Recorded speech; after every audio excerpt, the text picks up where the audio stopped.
Hello students, मैं अंजलि पयाल स्वागत करती हूँ आपका आईसीटी वर्चुअल क्लासरूम देहरादून से। कैसे हैं आप सब लोग?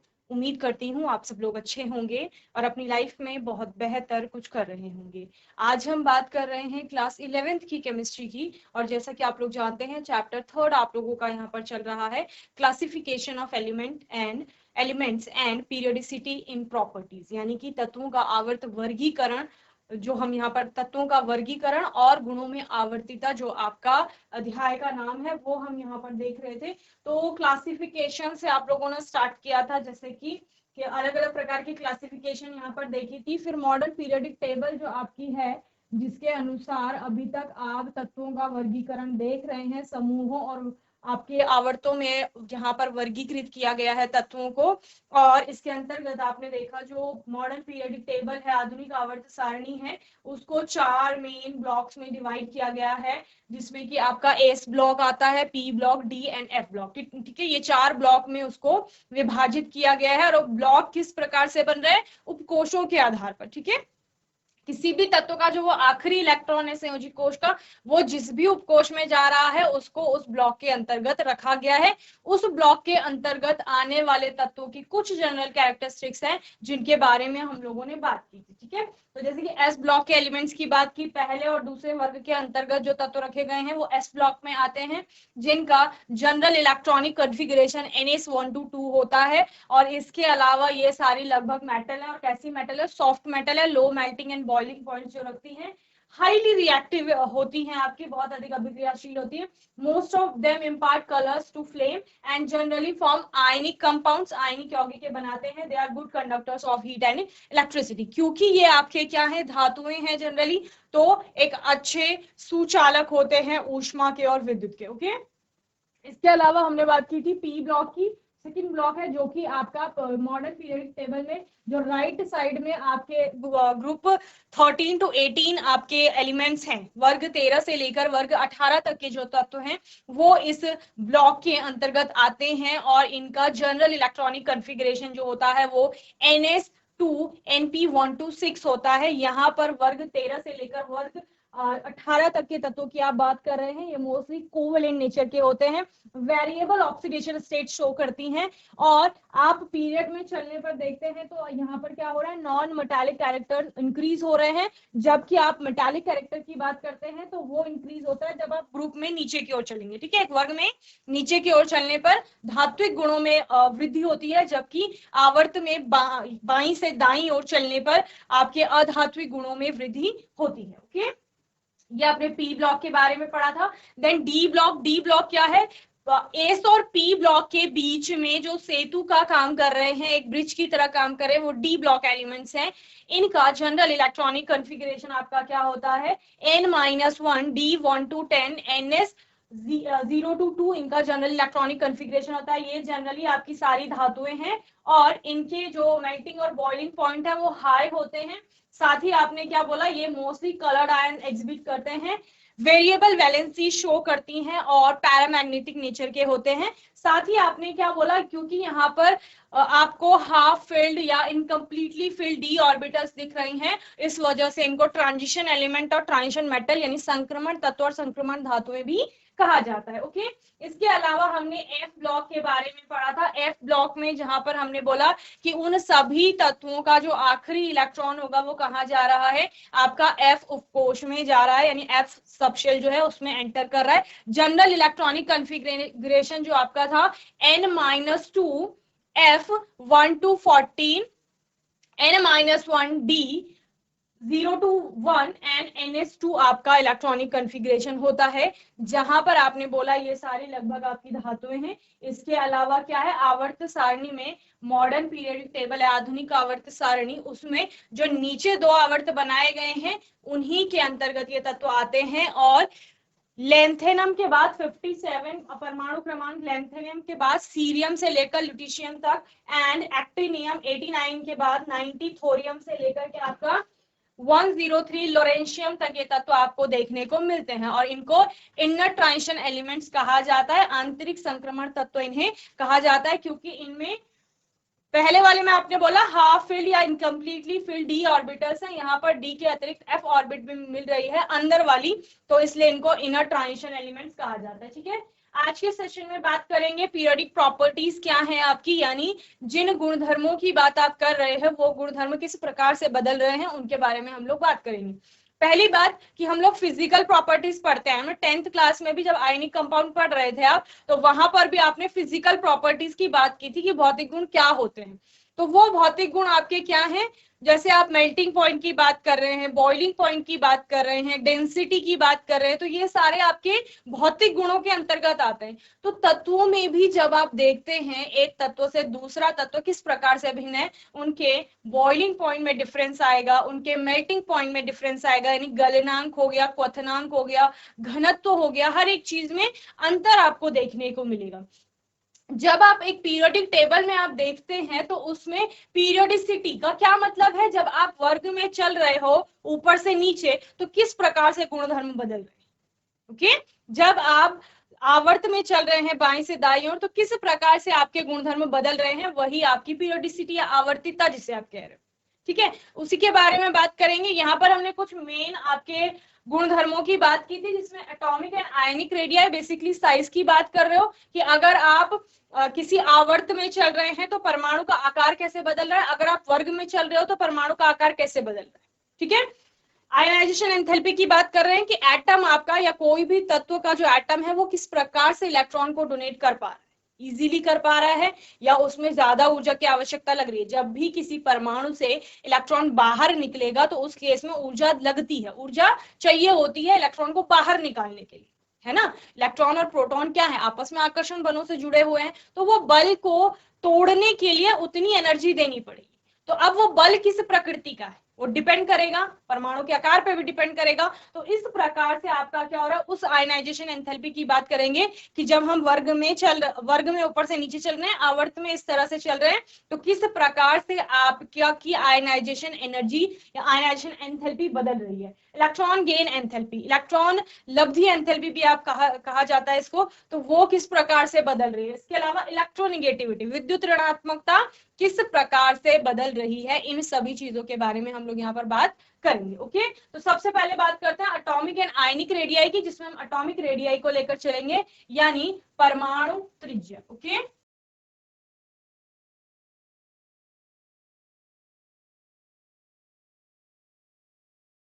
जब भी हम परमाणु की त्रिज्या की बात करेंगे तो जो कोई भी परमाणु है आपका, परमाणु आप बोलते हैं बहुत छोटा कण है, ठीक है ना, बहुत ही सूक्ष्मतम कण जिसे आप बोल रहे हो, या इतना छोटा है जिसकी आप कल्पना नहीं कर पा रहे हैं, तो उसकी त्रिज्या निकालना इतना आसान भी नहीं है। ठीक है, अगर आप कोई गेंद ले रहे हो, कोई बॉल ले रहे हो, तो उसकी आप रेडियाई या जो उसकी त्रिज्या है वो आसानी से बता सकते हैं कि कितनी इसकी त्रिज्या होगी, लेकिन परमाणु के केस में ऐसा नहीं होगा। तो उस केस में क्या होता है, जैसे आपके नॉन मेटल्स हैं, ठीक है, अधातुएं हैं आपकी, और दो अधातुएं आपस में जुड़ रही हैं, कोवेलेंट बॉन्डिंग कहीं पर हो रही है, तो कोवेलेंट बॉन्डिंग में आप क्या करते हैं, परमाणुओं के नाभिकों की बीच की दूरी लेते हैं और उसका हाफ कर लेते हैं, तो इस प्रकार से आपकी परमाणु त्रिज्या ज्ञात हो जाती है। तो परमाणु की जो त्रिज्या है किसी भी, वो परमाणु त्रिज्या हो गई।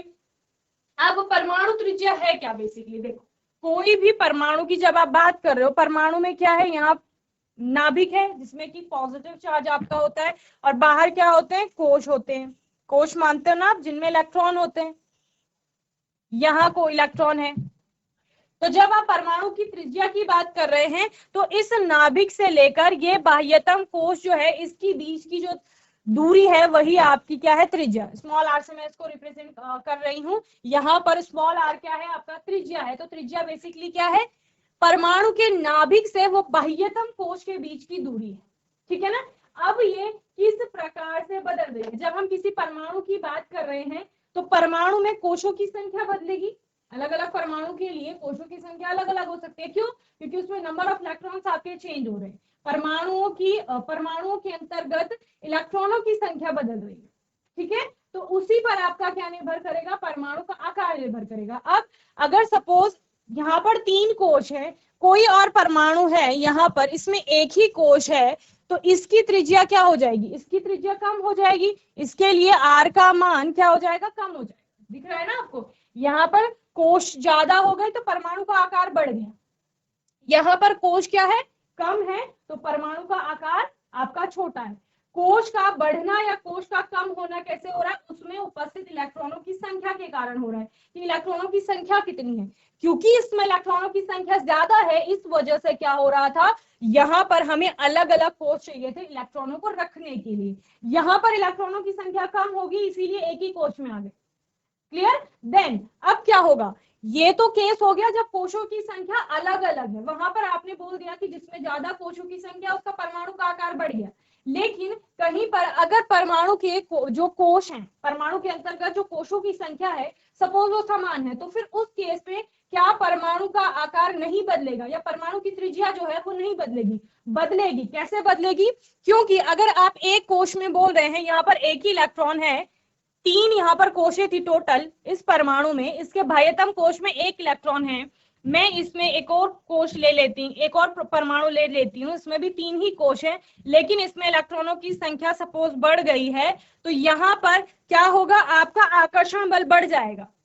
नाभिक में पॉजिटिव पार्ट भी तो बढ़ेगा जब आप परमाणु की संख्या में वृद्धि हो रही है, इलेक्ट्रॉनों की संख्या में वृद्धि हो रही है, तो यहाँ पर परमाणु की संख्या का मतलब क्या है, प्रोटोनों की संख्या। तो नाभिक में प्रोटोनों की संख्या बढ़ गई, कोश में इलेक्ट्रॉनों की संख्या बढ़ गई, इलेक्ट्रॉन और प्रोटॉन आपस में क्या होंगे, अट्रैक्ट होंगे, इससे क्या होगा, परमाणु का आकार छोटा हो जाएगा। समझ रहे हैं? तो कैसे कैसे, एक परमाणु का आकार बढ़ रहा है जब कोशों की संख्या बढ़ रही है, दूसरा हमने क्या बोला, परमाणु का आकार बढ़ रहा है जब कोशें तो समान है, नंबर ऑफ शेल्स आपकी सेम है, लेकिन इलेक्ट्रॉनों की संख्या बढ़ रही है उस केस में। Okay, so the atomic radius may be defined as the distance from the center of the nucleus to the outermost shell containing electrons। यही बोला मैंने, परमाणु की त्रिज्या क्या है, परमाणु के नाभिक से लेकर, जहां पर कि उसके प्रोटॉन उपस्थित है, वहां से लेकर उसकी जो आउटर मोस्ट शेल है, ये नाभिक हो गया, इसके आउटर मोस्ट शेल यानी बाह्यतम कोश के बीच की जो क्या है,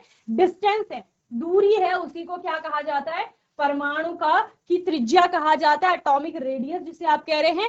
depending upon the nature of bonding in the atom, these are covalent radii, van der Waals radii, metallic radii. ठीक है, तो अलग अलग प्रकार के होते हैं, जैसे मैं अधातु के केस में आपको कोवेलेंट रेडियाई बताया, दूसरा वॉन डर वॉल रेडियाई आपकी होती है, मेटालिक रेडियाई होती है, धात्विक त्रिज्या भी जिसे आप कहते हैं। तो इस प्रकार आप लोग एटॉमिक रेडियाई की बात करेंगे। अब हम देखते हैं कि किस प्रकार से आपका अलग अलग रेडियाई आती हैं और कैसे बदल रही है परमाणु की त्रिज्या जब आप एक आवर्त में चल रहे हैं और एक वर्ग में चल रहे हैं। ओके, चलिए नोट करेंगे जो लोग हिंदी में लिखते हैं,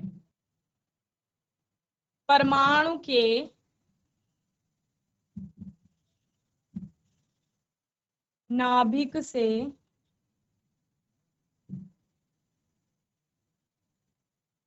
परमाणु के नाभिक व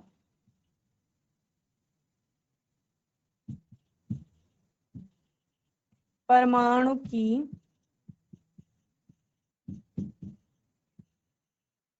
बाह्यतम कोश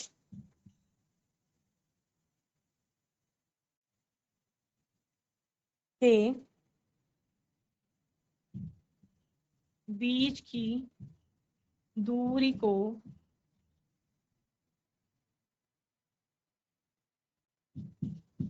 परमाणु त्रिज्या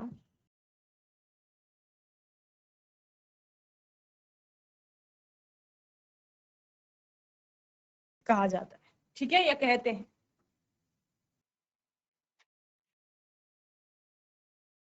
बंध की प्रकृति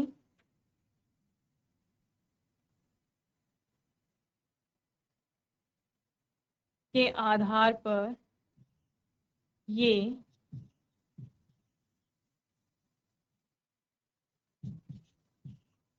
निम्न प्रकार के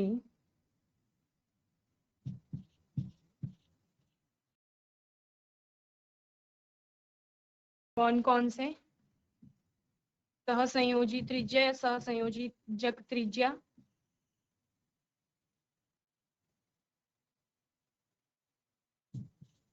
वॉन डर वॉल त्रिज्या,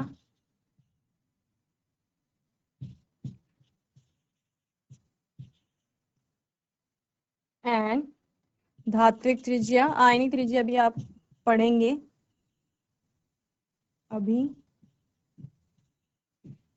ओके, नोट कर लेंगे जल्दी से, फिर आगे बढ़ेंगे। चलिए, कोवेलेंट रेडियाई की बात करते हैं। सहसंयोजक त्रिज्या, सहसंयोजक या सहसंयोजी त्रिज्या।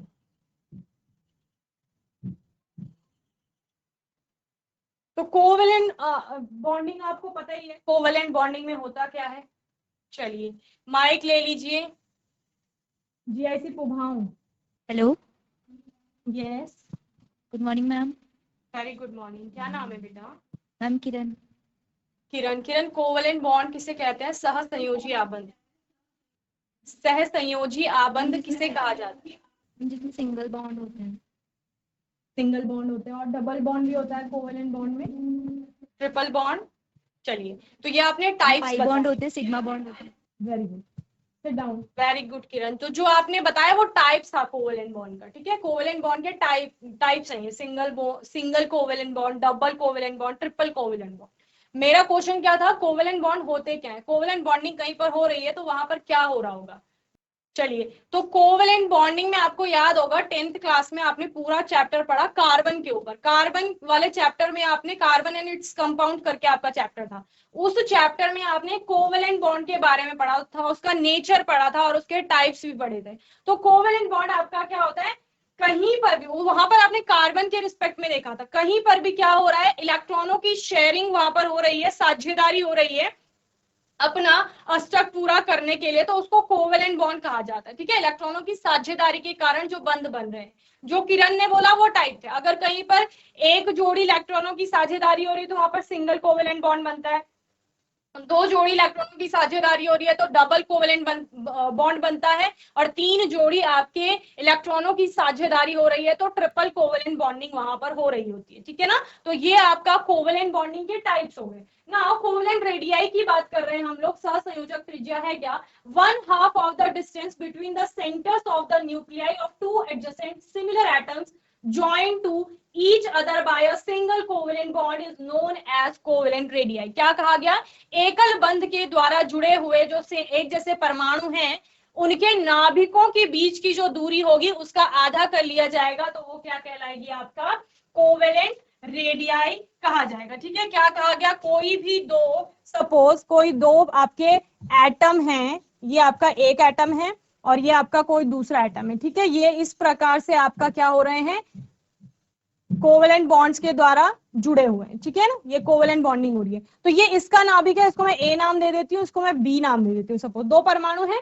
ए और बी के नाभिकों के बीच की जो दूरी है, ये नाभिकों के बीच की जो दूरी है, सपोज ये आपका पी है।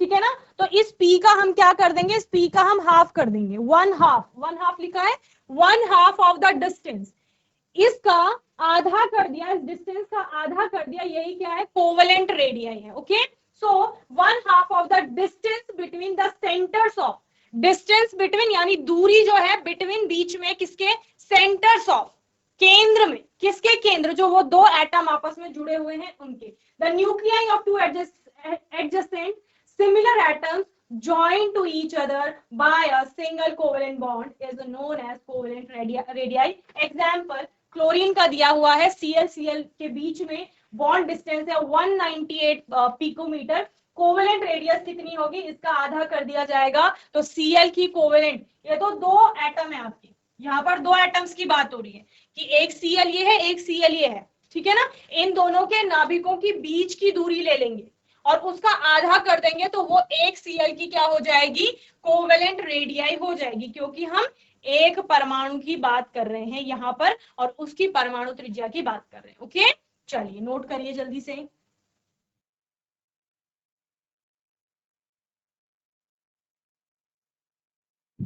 एकल सहसंयोजी आबंध द्वारा जुड़े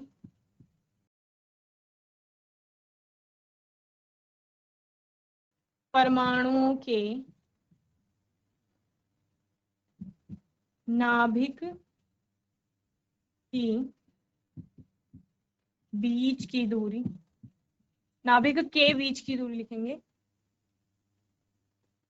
का आधा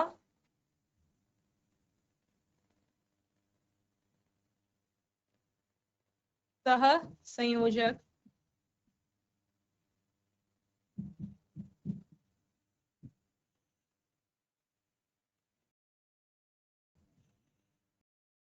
त्रिज्या कहलाता है। ठीक है, जैसे यहाँ पर क्लोरीन का एग्जाम्पल लिया गया है, जैसे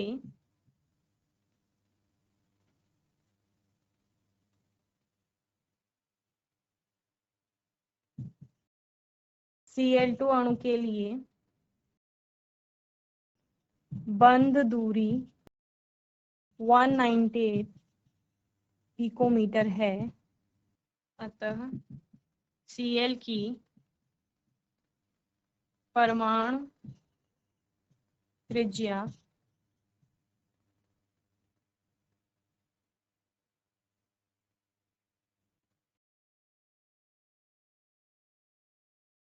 ओके। चलिए, यहाँ पर कोवेलेंट रेडियाई आपकी जैसे बताई गई है, दो नाभिक हैं जो आपस में कोवेलेंट बॉन्ड के द्वारा जुड़े गए हैं। Cl के मान लो ये एक Cl का एटम है, ये दूसरा है, दोनों मिलकर के Cl का एक क्या बना रहे हैं, मॉलिक्यूल बना रहे हैं, अणु बना रहे हैं। अणु की बात की, इन दोनों के नाभिकों के बीच की जो दूरी होगी पूरी, ये इंटरमॉलिक्यूलर डिस्टेंस जिसको इंटर न्यूक्लियर डिस्टेंस जिसे बोल रहे हैं, वो आपकी क्या हो जाएगी, उसका आधा कर लेंगे हम। तो इसका हमने क्या कर लिया, आधा कर लिया। ये तो ये क्या होगा, ये कोवेलेंट रेडियाई होगी जिसको आप एटॉमिक रेडियाई के अंतर्गत पढ़ रहे हैं। ओके, तो ये टोटल Cl के लिए कितना था, 198 था, और इसका हमने आधा कर लिया तो ये कितनी हो गई, 99 हो गई। तो ये एक परमाणु के लिए। ठीक है, नेक्स्ट है आपका van der Waals radii. Van der Waals radii क्या है, half of the internuclear distance between two similar adjacent atoms belonging to the two neighboring molecule of the same substance in the solid state is known as van der Waal radii। ठीक है ना, solid state में, ठोस अवस्था में किसकी बात की जा रही है, similar adjacent atom belonging to the two neighbouring molecule. अब मॉलिक्यूल लिए जा रहे हैं, यहाँ पर दो मॉलिक्यूल थे, एक मॉलिक्यूल ये है आपका, एक मॉलिक्यूल ये है, दो मॉलिक्यूल है। वहां पर आपने एक ही मॉलिक्यूल के अंदर दो एटम्स की बात की, यहां पर दो एटम्स की बात तो कर रहे हैं, लेकिन अलग अलग किसके बीच में कर रहे हैं हम, अलग अलग अणुओं के बीच में कर रहे हैं। ठीक है, एक अणु आपका ये है, ये आपका एक अणु है, और एक आपका ये अणु। ठीक है, इस अणु के एक एटम और इस अणु के एक एटम के बीच की हम डिस्टेंस लेंगे, इसको आपका वॉन्डर वॉल रेडियाई कहा जाएगा। जबकि कोवेलेंट रेडियाई कहाँ कहा गया, यहाँ पर एक ही अणु के अंदर दो परमाणु हैं, इनके बीच की दूरी का आधा कर लिया गया। ठीक है, सो इंटर न्यूक्लियर हाफ ऑफ, इसका भी आधा किया जाएगा। दो अणुओं के, वहां पर एक अणु के दो एटम की बात की थी आपने, यहां पर आप कहेंगे दो अणुओं के एडजेसेंट जो आपके एटम्स होंगे, परमाणु होंगे, उन परमाणुओं के बीच की जो दूरी है उसका आधा कर लिया जाएगा। यही क्या है, वॉन्डर वॉल रेडियाई है। ओके, चलिए, वो भी कब, सॉलिड स्टेट में बात की जा रही है, ऑफ सेम सब्सटेंस, एक ही पदार्थ के।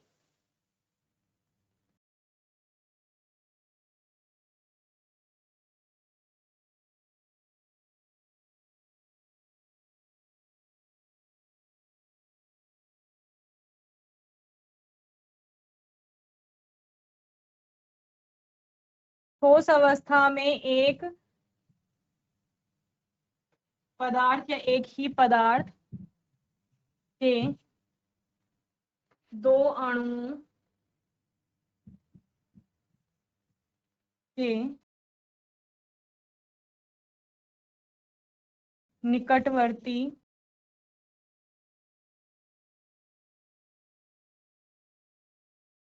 परमाणुओं के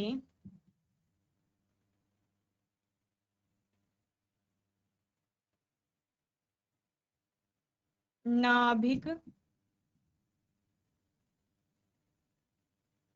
के बीच की दूरी का आधा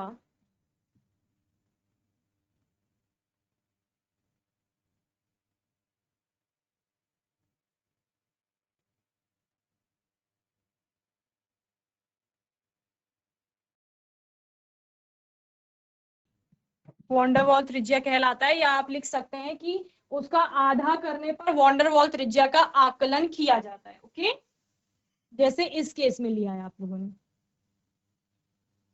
चलिए नेक्स्ट हमने क्या पढ़ा था, मेटालिक रेडियाई पढ़ी थी। अब मेटालिक रेडियाई धात्विक त्रिज्या जिसे कह रहे हैं, नाम से ही समझ आ रहा है धातुओं के बारे में होगा। धातु के अणु के अंदर आप, या धातु के अंतर्गत जब आप धातु के परमाणु की त्रिज्या की बात करते हैं, वही मेटालिक रेडियाई होगी, यानी धात्विक त्रिज्या होगी। Half the distance between the centre of the nuclei of two adjacent atom in the metallic crystal is known as metallic radii. ठीक है, अब जो दो डेफिनेशन आपने लिखी है ना, अभी दो बातें आपने लिखी है, एक आपने किसके केस में लिखी, सहसंयोजक त्रिज्या के केस में लिखी, जहां पर आपने एक ही अणु के दो परमाणुओं के नाभिकों के बीच की दूरी का आधा कर लिया। वॉन्डरवॉल त्रिज्या में आपने क्या कहा, दो अलग अलग अणुओं के निकटवर्ती जो परमाणु होंगे उनके बीच की जो नाभिक की दूरी होगी ना, उनके नाभिकों के बीच की जो दूरी होगी उसका आधा कर लिया।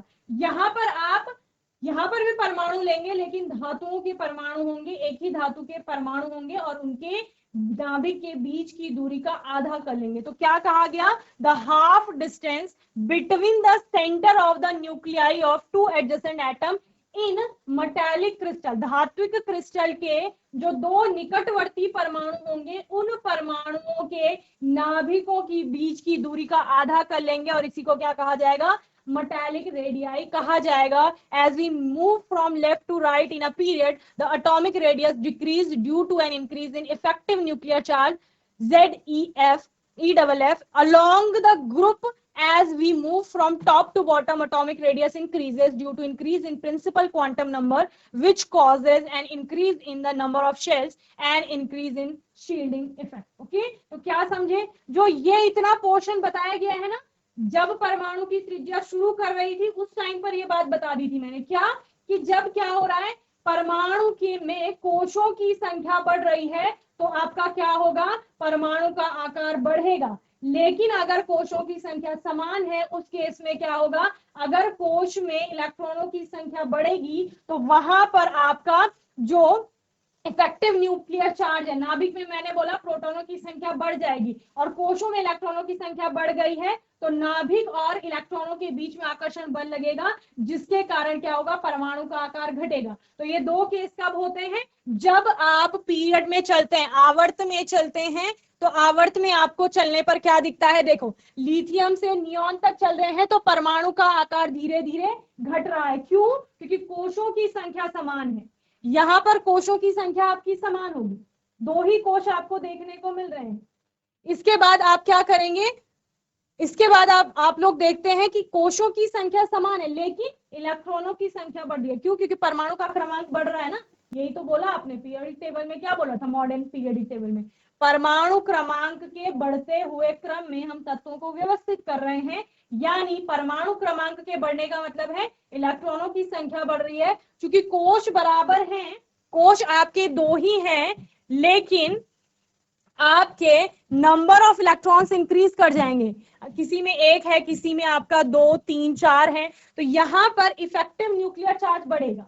तो ये जो कोश होगी ये इस तरह से छोटी होती चली जाएगी, यानी परमाणु का आकार छोटा हो गया। इसलिए आवर्त में बाएं से दाईं ओर चलने पर हर एक आवर्त में देख लीजिए परमाणु का आकार घटता है, जिसका कारण क्या है कि वहां पर कोशों की संख्या समान है लेकिन इलेक्ट्रॉनों की संख्या बढ़ रही है, जिससे क्या हो रहा है, आपका इफेक्टिव न्यूक्लियर चार्ज बढ़ रहा है और परमाणु का आकार छोटा हो रहा है। दूसरा केस क्या बोला मैंने, कोशों की संख्या बढ़ेगी। हाइड्रोजन में एक ही कोश था, हाइड्रोजन में एक ही कोश है, लिथियम में आपकी 2 कोश हो गए, सोडियम में आपकी इस प्रकार से 3 कोश आ जाएंगी। तो यहाँ पर चूंकि परमाणु की संख्या में बहुत बड़ा अंतर आपको देखने को मिलेगा, कोशों की संख्या बढ़ जाएगी। क्योंकि कोशों की संख्या बढ़ रही है तो बाह्यतम कोश से नाभिक के बीच की दूरी बढ़ेगी, अतः वर्ग में ऊपर से नीचे की ओर चलने पर परमाणु का आकार बढ़ेगा। ठीक है, तो आवर्त में जब आप दाईं ओर को गए तो परमाणु का आकार छोटा हुआ, वर्ग में जब आप नीचे की ओर गए तो परमाणु का आकार बढ़ा, और दोनों का कारण भी आप लोगों ने देख लिया। तो आज के सेशन में पीरियोडिक प्रॉपर्टीज में हमने परमाणु के आकार पर, परमाणु की त्रिज्या पर बात की, जिसके अंतर्गत आपने कोवेलेंट रेडिया यानी सहसंयोजक त्रिज्या, वॉन्डरवॉल त्रिज्या और धात्विक त्रिज्या की बात की। आवर्तिता किस प्रकार हो रही है उसको समझा। तो मैं उम्मीद करती हूँ ये वाला सेशन आपको अच्छे से समझ में आया होगा। कुछ भी नहीं है, इसका कंक्लूजन ये निकला कि परमाणु का आकार जो है या परमाणु की त्रिज्या जो है वो ऊपर से नीचे वर्ग में जाने पर बढ़ रही है, और बाईं से दाईं और जब आवर्त में जा रहे हैं तब घट रही है। बस इतना है। ठीक है, चलिए, तो आने वाले सेशन में हम आयनिक रेडियाई और कुछ और प्रॉपर्टीज पर बात करेंगे, तो उसको आप एक बार घर से देख कर आएंगे, और बाकी कोई डाउट होगा तो आने वाले सेशन में आप लोग पूछ लेंगे। और तब तक के लिए आईसीटी वर्चुअल क्लासरूम से जुड़ने के लिए धन्यवाद।